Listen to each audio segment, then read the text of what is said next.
ಸಿಂಪಲ್ಲಾಗಿ ಮಾಡೋ ಚಿಕನ್ ಫ್ರೈಗೆ ಐಟಮ್ಗಳು ಇಟ್ಟಿದ್ದೀನಿ ನೋಡಿ. ಇಲ್ಲಿ ಬೆಳ್ಳುಳ್ಳಿ, ಶುಂಠಿ ಬೆಳ್ಳುಳ್ಳಿ ಪೇಸ್ಟು, ಧನಿಯಾ ಪುಡಿ, ಅದು ಪೆಪ್ರಿಕಾ ಅಂತಂದರೆ ಕ್ಯಾಪ್ಸಿಕಮ್ ಮೆಣಸಿನ್ಕಾಯಿನ ಪುಡಿ, ಅದು garam masala, pepper, salt, chicken.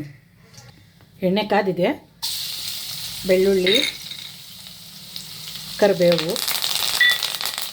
ಸ್ವಲ್ಪ ಫ್ರೈ ಮಾಡ್ಕೊಳ್ಳೋದು. ಅದನ್ನ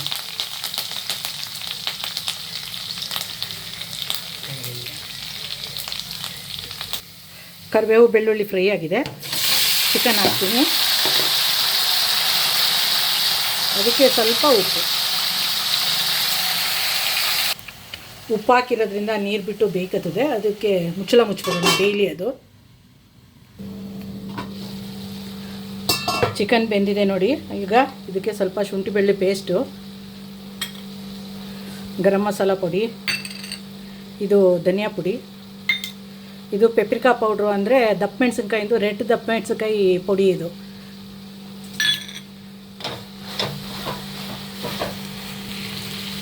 ಉಪ್ಪು ಹಾಕ್ತಾಯಿದ್ದೀನಿ. ಆವಾಗಲೇ ಸ್ವಲ್ಪ ಚಿಕನ್ ಬೇಯುವಾಗ ಉಪ್ಪು ಹಾಕಿದೆ ಅಲ್ವಾ. ಇವಾಗ ಒಂದು ಸ್ವಲ್ಪ ಉಪ್ಪು ಮತ್ತು ಒಂದು ಅರ್ಧ ಗ್ಲಾಸಷ್ಟು ನೀರು ಹಾಕ್ಬಿಟ್ಟು ಅದು ಸ್ವಲ್ಪ ಬೇಯಲಿ. ಲಾಸ್ಟಲ್ಲಿ ಪೆಪ್ಪರ್ ಪೌಡ್ರ್ ಹಾಕ್ತೀನಿ.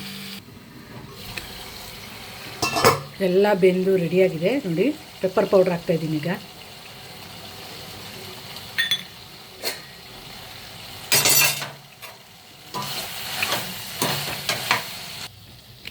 ಕೊತ್ತಂಬರಿ ಸೊಪ್ಪು ಹಾಕ್ತಾಯಿದ್ದೀನಿ. Garlic chicken dry fry ready.